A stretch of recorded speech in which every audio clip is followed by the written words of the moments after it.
All right, good morning, good morning, good morning. It is Tuesday, August 4th. I'm your host, Thomas Curtis. Welcome to the morning drive, and thank you for bringing me with you on your morning drive.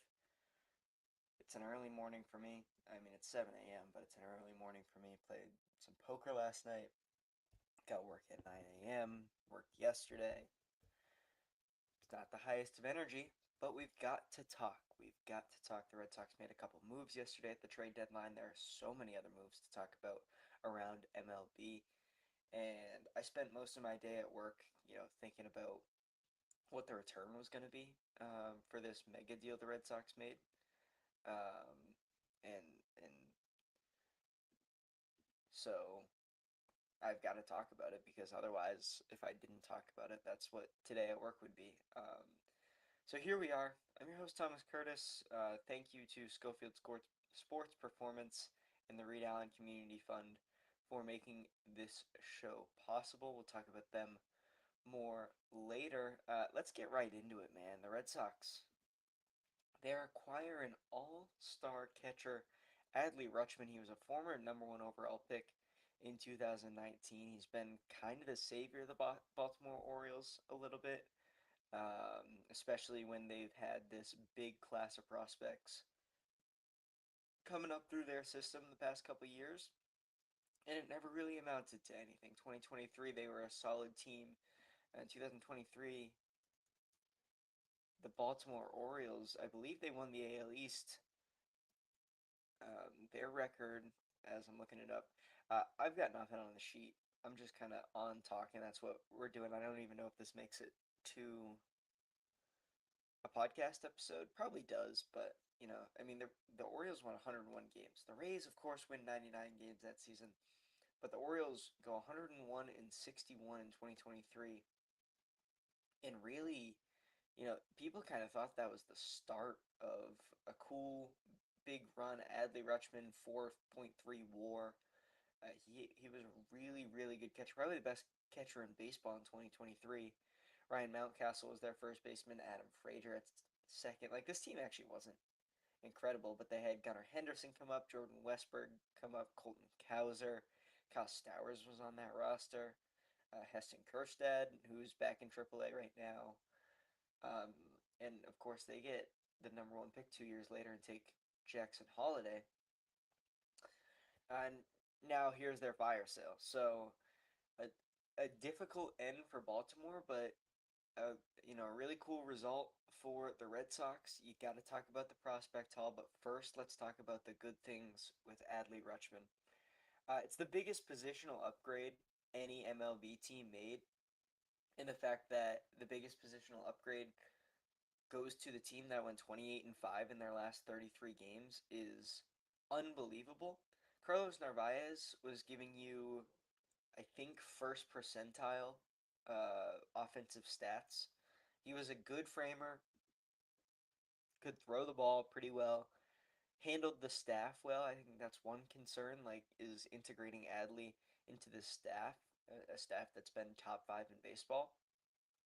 But I mean, Narvaez was hitting 181. His ex batting average was 201. Like, he was estimated to get 1 point above the Mendoza line. It was, he's not qualified, but I mean, right next to Poor in the batting run value. Wasn't a great base runner, and he was 82nd percentile fielding run value, but Headley's 96th. So you not only replicate that defense, but make it better, and also make a 60-point jump or a 75-point jump in X batting average. He's 96th percentile in sweet spot at 41%.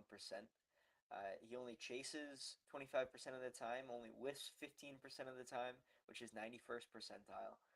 87th percentile K rate, 75th percentile walk percentage. Like, this is a top five catcher in baseball. Of course, he's going to need a contract. He's only got 1.5 years of control left. But Adley Rutschman, you've kind of just solved your catcher position as long as he signs that extension for the next couple of years. I couldn't believe we traded for Adley Rutschman at 28 years old. He's entering his prime. Um, struggled a lot last season in 360 at bats, was dealing with an injury. but this season he's back to 760 OPS when he is healthy. And they've DH'd him a solid amount. And I think the Red Sox could look to DH him a little bit. I haven't done the exercise of like, what does this lineup exactly look like? But when Wong is in there, because they traded Narvaez, Wong will be, the second catcher. When Wong's in there, Rutschman's used to DHing. Like, he doesn't need a full day off like Narvaez did. And of course, you wanted to give Narvaez that day off because you didn't want his bat in the lineup. But Adley's going to get a lot of DH reps, especially with Roman down. So there's the good. The bad, and I don't think there's any ugly to this trade, is the prospect talk. Let's see. We'll find the pass and tweet. I know it. It's Anthony Ianson, the Red Sox #2 prospect, and Kyson Witherspoon, their first-round pick last season, and Endy Azekar, their #5 prospect per Sox prospects, and I guess I'll go to underdog, and Carlos Narvaez, who we talked about. Those three prospects are really, really, really good. I mean, really, really, really, really, really good. I saw Ianson pitch on Friday night. Shout out to the Sea Dogs. We shout out to Mass Construction and Adam and Hildy Ginsburg, two of just the most awesome people out there. We show up. We took their seats on accident because I had signed up. Don't need to get into it, but Mass Construction and the Ginsburgs, thank you for letting me bring my grandmother to the game. We see an Ianson start. He strikes out 10 of the first 12. He's absolutely nasty. And so it's a good get for Baltimore. I really am trying to find this trade package so I can put it up on the screen. Getting close, getting close, getting close. The Luke Weaver deal.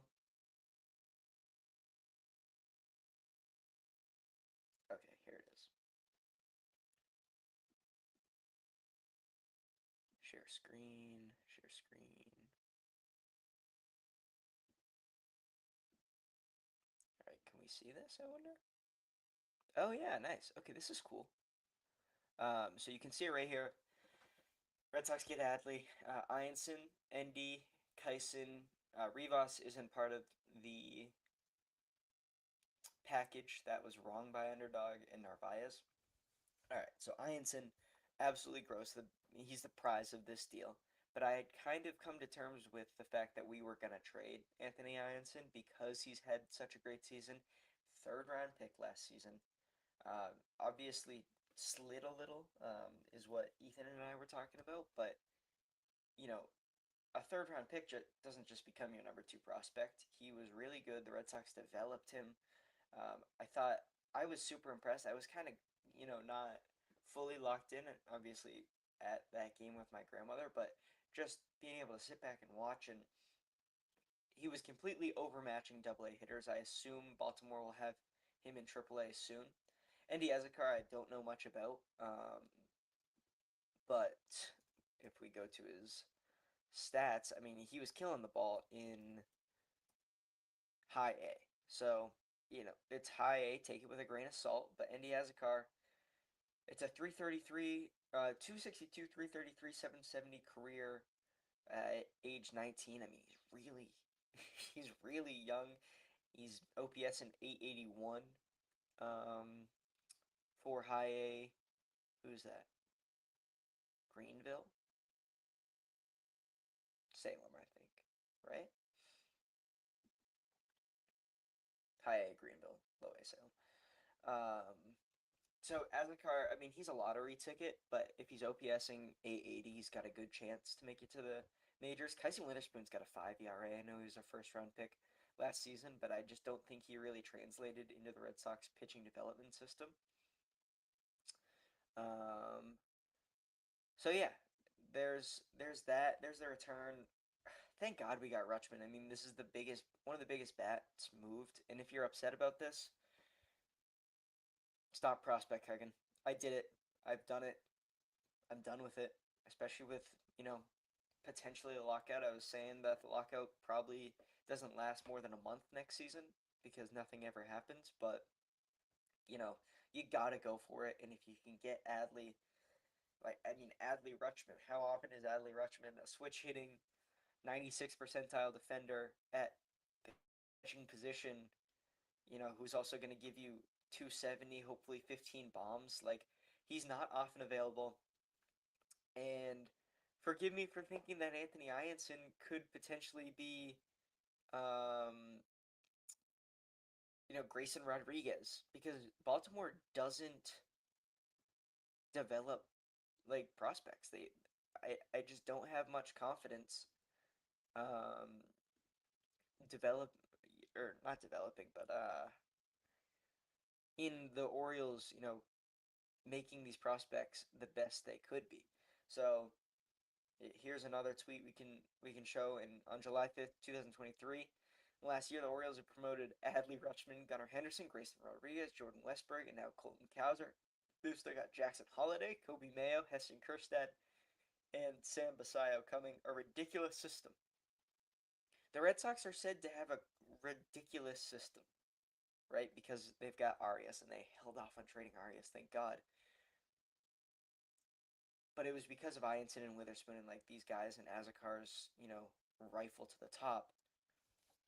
Like those guys could be Grayson Rodriguez, Jordan Westburg, Colton Cowser, Kobe Mayo, Heston Kjerstad.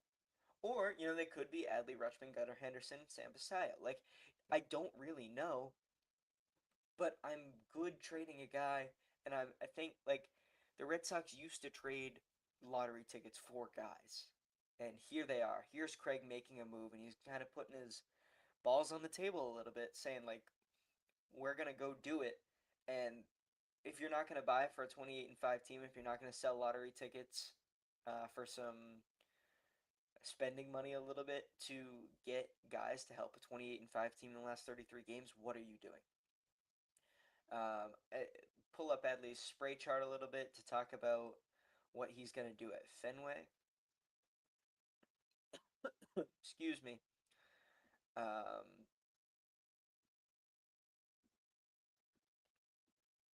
It looks pretty good. I think he's going to use that big right field pretty well when he's hitting lefty. But, sprays right here into left center, and then, this wall should be fun. A lot of homers down this way, so splits.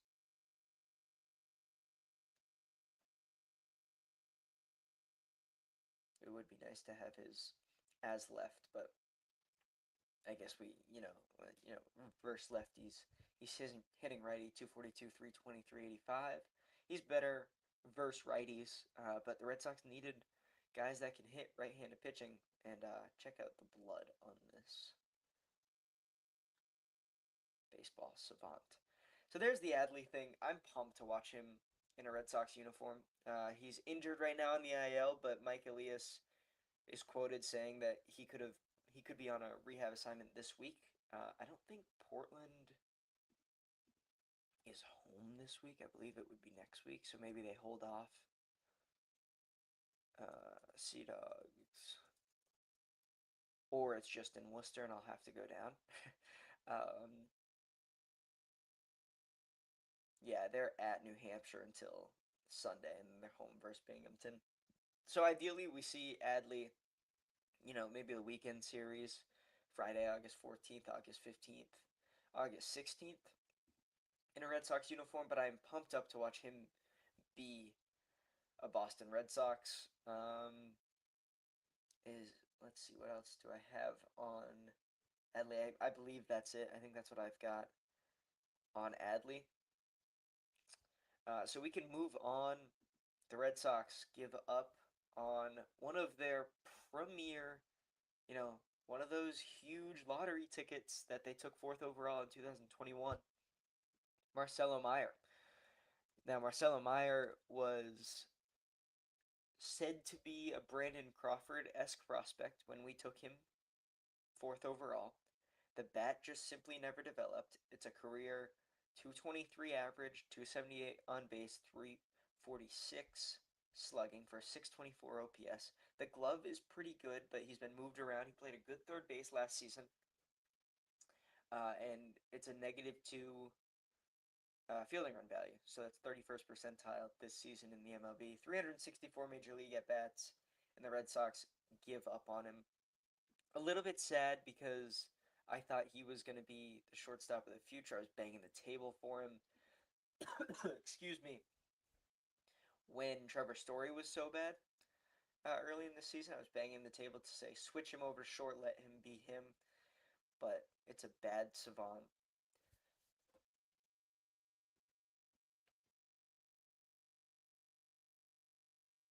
Excuse me. Had to cough again. Um, the power never developed. His swing just was never very awesome for Fenway, for the Red Sox. So they deal him, and he turns into Eric Miller, left-handed pitcher, 28 years old, 3 more years of control. It's 2030, so 4 actually, because you got the rest of this year. 3.5 years essentially is what we're looking at. Because he goes ARB. I mean, look at this. Look at a 181 x batting average, 321 xERA. The fastball velo is 97, which is 86th percentile. He limits hard contact, gets whiffs, walks the house, 15% walk rate, but send him to the Andrew Bailey Just Aim lab, and this guy could be really good. It is sinker slider, 85% of the time, it looks like. Yeah, I mean, 86% of the time. Sinker slider, 10% of the time it's a four-seamer, and he mixes in a changeup. I'd be willing to bet either the changeup or cutter comes in with Andrew Bailey. And Eric Miller looks really, really good. Ace of Cutter 36. Thanks for watching, man. I think he makes the Sox bullpen the very best in the league. I think they were before, and I agree wholeheartedly. Eric Miller. So you had 5 guys before this that you could throw into any leverage situation, and I was going to be excited about it. That's Giovanni Moran, Tyron Guerrero, Justin Slayton, Garrett Whitlock, and Aroldis Chapman. Aroldis Chapman, AL reliever of the month in July, and he's probably our third best reliever. So yeah, no, I agree, Asa. You have those 5 guys. Weisert's another guy that when guys aren't on base, and even since June, if guys are on base, he looks really good. Eric Miller's in that fold, and Brian Bayo's in that fold. That is an absurd bullpen. Actually, so I'm gonna go to Sox prospects to look at what the bullpen completely looks like, because maybe Ryan Watson's gone. I don't want to disable my ad blocker. Never mind, Sox prospects. So I'm gonna speculate that maybe Ryan Watson gets DFA. I don't know. I don't know what the corresponding move is for Eric Miller. Um, it's interesting. He's got essentially the same usage. He just goes to the four-seamer. 2% more against righties. I think I think that cutter in is going to be something that they utilize. Because if you can throw a sinker, you can throw a slider, you can just throw a cutter.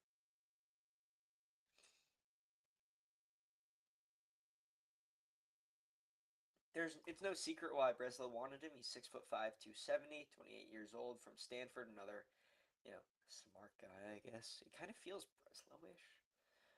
72nd percentile extension. Like, of course Breslow wanted this guy, and to flip Marcelo Meyer, who's on the IL and has simply given you nothing this season, a guy who maybe becomes pretty good, but I don't think he would have given you anything on the offensive side of the ball, especially with the shortstop logjam. Logjam, I mean, it's just a bunch of shortstops that aren't great. Um, to flip him into a valuable piece of the bullpen that is very projectable, it's a good move. It's a really good move. Another move the Red Sox made, Is there anything else on that? Do I have anything else on that? Again, no sheet today, so not great. Not great. Um, I think that's all I've got.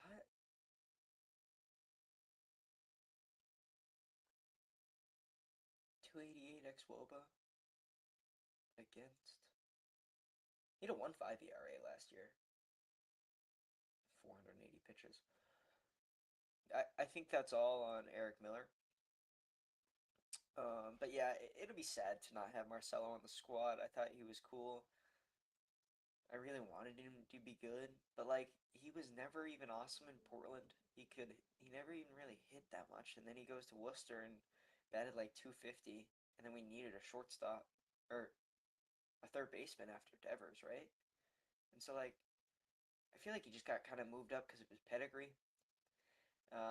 Ken Rosenthal or Cotillo tweeted actually, you know, the Sox could have had Ketel Marte for Connolly Early and Meyer, and now it turns into Eric Miller and Curtis Mead.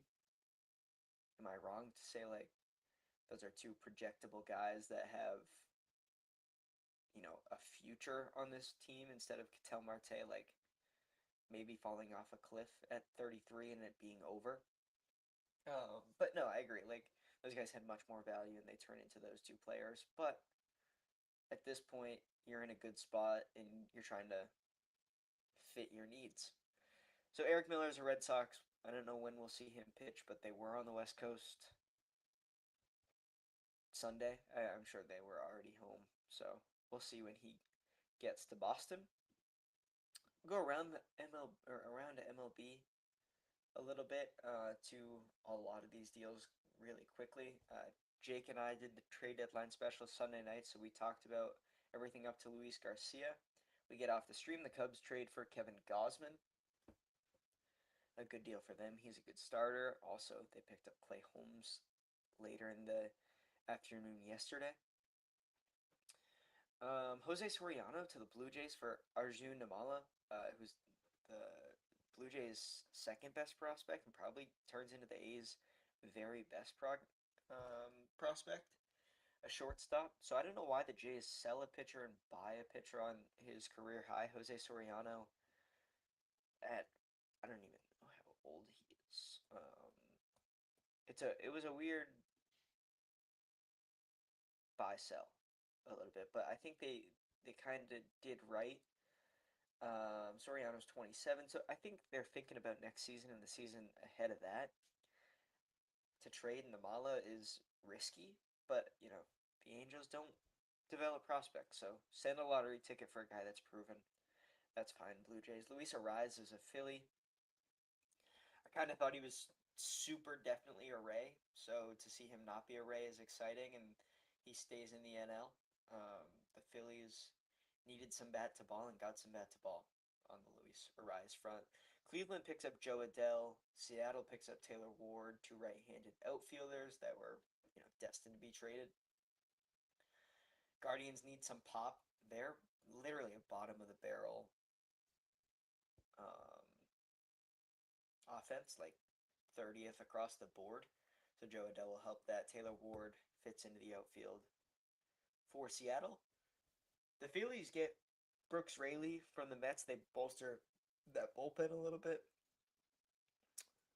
Robbie Ray to the Padres. They needed starting pitching, so they got Robbie Ray and Casey Mize at the buzzer.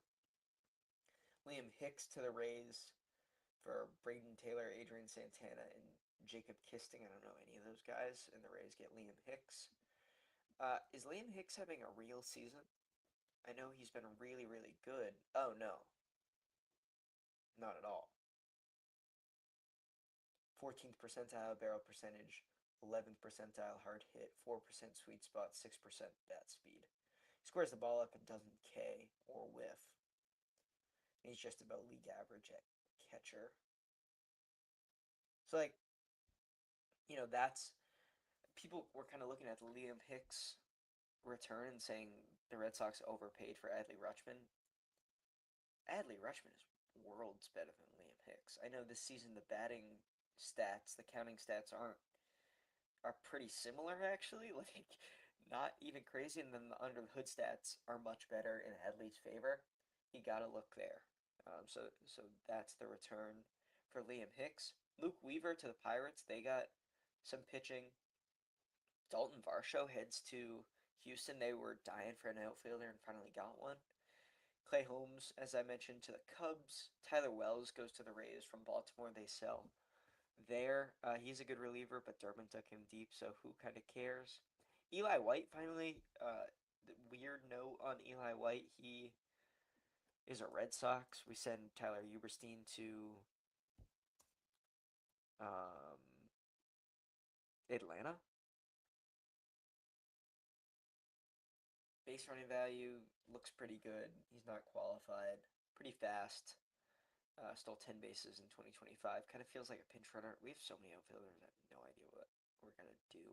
Elliot Ramos goes to the Yankees. They get a platoon outfielder. I don't think the Yankees deadline was awesome. Luis Garcia is pretty good. He had a homer yesterday. I just don't think um, they did enough. They didn't upgrade the catcher spot at all, and Austin Wells has been really, really bad. They call up George Lombard and send down Jason Dominguez and Anthony Volpe. Will and I talked about this, Red Sox fan, my roommate. If you're going to send down Volpe and Dominguez the day of the deadline, why not try to include them in a deal? Like, I know Volpe probably doesn't have much value, but could you flip him for a reliever Marcelo Meyer style? Could you? I think Dominguez has probably more value than Meyer does, but kind of in that similar light, and they don't do anything to bolster that bullpen. All they did was subtract Jake Bird in the Luis Garcia deal. So interesting stuff in New York. We'll see how that fares for him. Foster Griffin's a Guardian. I don't know why the Guardians think they need more starting pitching, but they get it. They give up 4 prospects for it. Sure. I think that's probably a good deal for the Guards. Lars Nootbaar goes to the desert from St. Louis.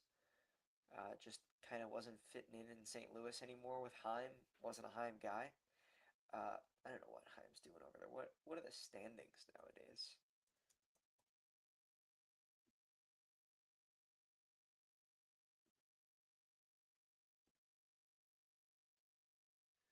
Cardinals are 4 games out. They're a game under 500.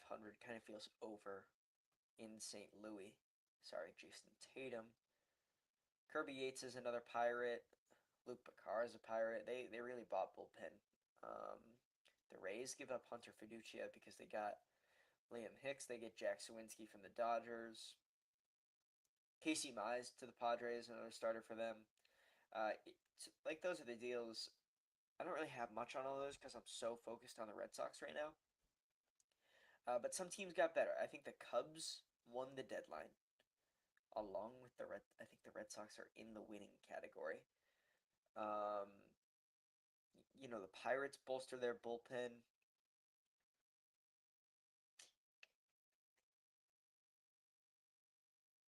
The Astros, maybe, right? Like, because they got Varsho, but I don't think they did a ton. The Guardians getting Adele and Foster Griffin is a just good deadline. It's good process. Luis Arraez to the Phillies. They needed a hitter. Like, so I guess I'd go Phillies, Sox, Cubs, and Guards are the 4 teams that win the deadline for me. Losers of the deadline, Yankees, and I'm not just saying that because I hate the Yankees, but like I don't think they did well. The Rangers kind of just stood pat, said they were selling a little bit, but didn't really do anything. Kansas City didn't make any deals. The A's didn't make any deals. Um, I think Baltimore wins the deadline for getting a lot of value for Adley. It feels like a win for them. They're going to drop out of the race, but that's who the Orioles are. Now, um, you know, again, no sheet. So we've got the Schofield Sports Performance Standout Performer. Schofield Sports, everything you need to get to the next level. I'm seeing these for the first time, just like you are. But Schofield Sports, they do great work with high school and college aged athletes to help them get to the next level. It's not just the Cody Belkers, it's not just the Wyatt Nettos, it's not just the Gabe Michos, guys like that. Uh, doing it at the next level that are Schofield sports athletes. It's also all the high school athletes around Southern Maine that are getting all-star nods and Gatorade Player of the Year and, all of these things, all these awards in Southern Maine high school sports. They train at Schofield Sports. There's a reason they are ahead of the pack, and it's because Schofield has them on the correct program and path to feel the best they do, but also be the strongest in their field. So Schofield Sports Performance, thank you for sponsoring and making this show possible. We've got the standout performers. Alec Burleson, 3 home runs against me in fantasy, of course, like so obviously. 3 for 5 with 6 RBIs against the Yanks. Good job, Alec Burleson. Nathan Church hits a bomb. Jung Hoo Lee with a 2 homer game. He's 3 for 4 with 3 RBI in a win against Texas. Junior Caminero with a multi-homer game. He was 2 for 5 with 3 RBI at Colorado. So obviously, Ezekiel Duran goes 4 for 4 with a homer. I'll give Luis Garcia a shout out because he hits a homer in his first game as a Yankee. Kevin Alcantara, 1 AB, 1 homer against the Dodgers in his debut. So shout out to him. Pitching wise, Logan Webb goes 6 innings, shutty, 8 Ks. Brendan Pfaadt, 6.2, 3 Ks, and a shutout against San Diego. There, your Schofield Sports Performance standout performers. 7:38 a.m. I don't really have much else. We'll do the 3 up, 3 down after we talk about the Reed Allen Community Fund, another sponsor of this show. Reed Allen's got a lot of two cool things coming up this fall. October 16th at the Gorham High School homecoming game. At halftime, they'll do the golf ball drop. $1,000 prize for the closest ball that gets to the hole when they drop all the golf balls off of the fire truck ladder. You can buy a ball, and if you get closest to the hole, you win $1,000. Pretty simple. That'll be October 16th at the Gorham homecoming football game. And then the 2026 casino night is Saturday, November 14th, 2026 at Junction Bowl. It's sponsored by Shaw Brothers Family Foundation. That's a fun night at Junction Bowl. Chance to, have a kind of casino-like vibe in Gorham, and of course at Junction Bowl, one of the best, towny vibes there is. So that's what Reed Allen's got coming up. Thank you to Reed Allen for making this show possible. Finally, we'll end off with 3 up, 3 down for the week of August 3rd. Again, gonna do this on the fly. 3 up, 3 down. Pirates just bought at the deadline. They play the Brewers. Can they win a series against the NL Central leaders? There's one. Cubs and Dodgers should be a fun series. Dodgers won yesterday, right? No, Dodgers lose 10-5. They've lost 4 in a row. So, can the Cubs really make a run because they've got the 3rd best?